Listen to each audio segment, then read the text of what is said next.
Back to bulletin. Greater Hyderabad ఎన్నికల్లో రోహింగ్యాల అంశం వివాదాస్పదంగా మారింది. బీజేపీ ఆరోపిస్తున్నట్లు పాత బస్తీలో నిజంగా రోహింగ్యాలున్నారా? ఉంటే వారికి అధికారికంగా గుర్తింపు ఉందా? అనధికారికంగా ఉంటున్నారా? పాత బస్తీ నుంచి మా ప్రతినిధి రెహానా గ్రౌండ్ రిపోర్ట్. గ్రేటర్ ఎన్నికల్లో సామాన్యుల సమస్యల కంటే పార్టీల వ్యూహాల ఆధారంగానే ప్రచారం సాగుతుంది. బీజేపీ రాష్ట్ర అధ్యక్షుడు బండి సంజయ్ చేసిన వ్యాఖ్యలతో ఒక్కసారిగా ప్రచార సరళే మారిపోయింది. గ్రేటర్ ఎన్నికల ప్రచారంలోకి రోహింగ్యాలు వచ్చి చేరారు. ఈ అంశం మరోసారి రాజకీయ రగడ రేపుతోంది. పాత బస్తీలో పాకిస్తాన్, మయన్మార్ దేశాల నుంచి వచ్చిన అక్రమ వలసదారులు ఉన్నారని, వీళ్లంతా మజ్లిస్ పార్టీ ఓటు బ్యాంకు అని బీజేపీ ఆరోపణలు గుప్పిస్తోంది. హైదరాబాద్ లో రోహింగ్యాలుంటే ఇలా అమిత్ షా ఏం చేస్తున్నాడు బిడ్డ? ఈ ఎన్నికలో భారతీయ జనతా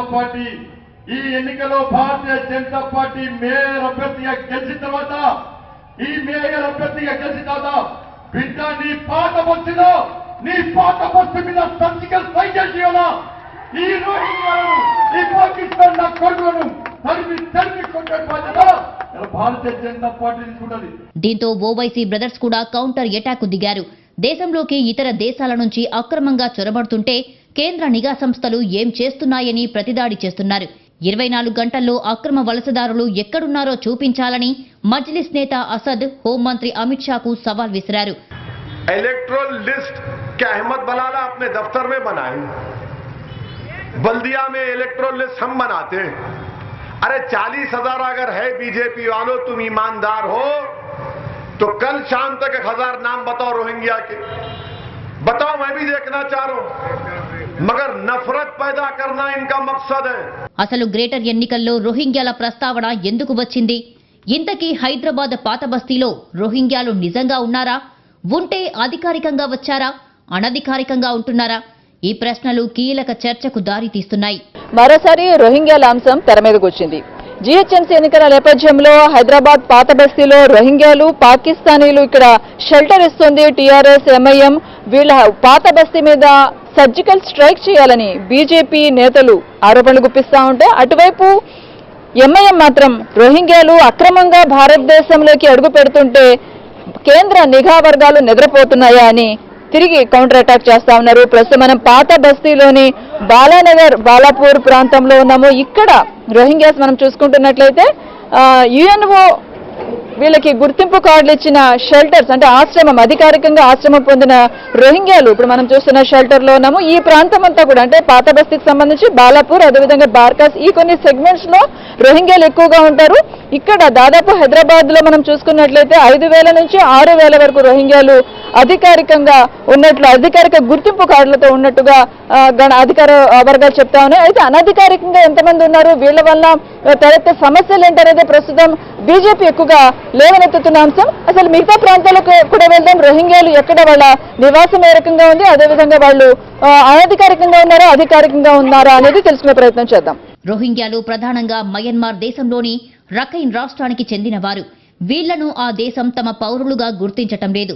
పరిస్థితులు మరింత ముదిరి 2012లో రోహింగ్యాలపై మిలిటరీ చర్యలకు దిగింది మయన్మార్. దీంతో ఇల్లు వాకిలి వదిలి కట్టుబట్టలతో ప్రాణాలు అరచేతిలో పెట్టుకొని దేశ సరిహద్దులు దాటారు రోహింగ్యాలు. వీలైతే భూమార్గం, లేదంటే సముద్ర బాట పట్టారు. కొంతమంది బంగ్లాదేశ్లో అడుగుపెట్టారు. కొంతమంది మలేషియా, ఇండోనేషియా వైపు వెళ్లి స్థిరపడ్డారు. అయితే బంగ్లాదేశ్ మీదుగా కొంతమంది భారతదేశంలోకి కూడా ప్రవేశించారు. బంగ్లాదేశ్ నుంచి ఈశాన్య రాష్ట్రాల్లోకి ప్రవేశించటం, అటు నుంచి ఇతర రాష్ట్రాల్లోకి ప్రవేశించి స్థిరపడ్డారు. రోహింగ్యాలు ముస్లింలు కావడంతో ఆ వర్గం జనాభా ఎక్కువగా ఉండే ప్రాంతాల్లో వీరు నివాసం ఉంటున్నారు. ముఖ్యంగా అసోం, పశ్చిమ బెంగాల్, ఉత్తరప్రదేశ్, ఢిల్లీ, జమ్మూ కాశ్మీర్, తెలంగాణ, కేరళలో క్యాంపులు ఏర్పాటు చేసుకున్నారు.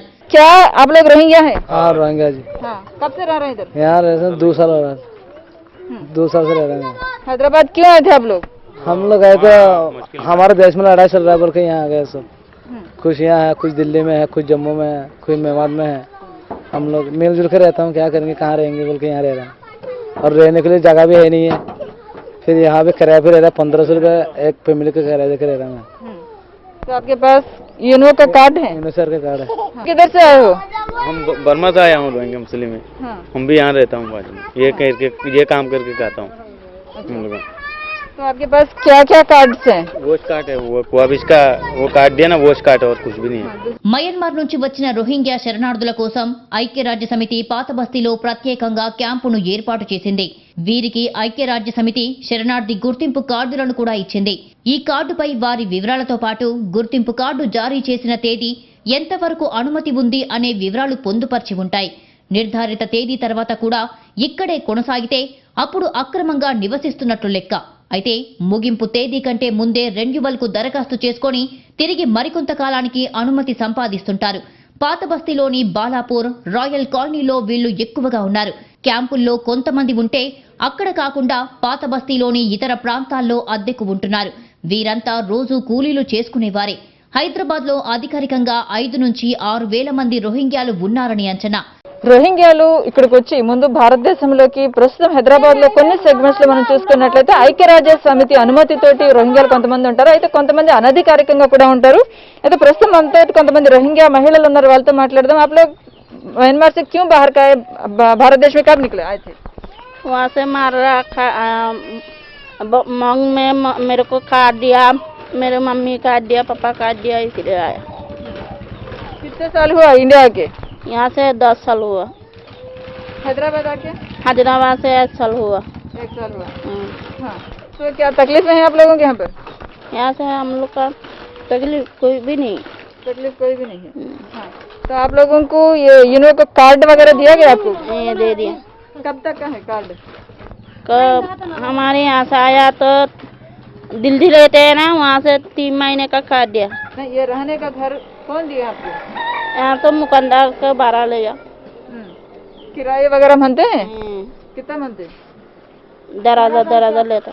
10,000 लेता। 10,000 लेते। क्या काम करते आप लोग? हम तो कपड़े बेचते। కవరే చేస్తే.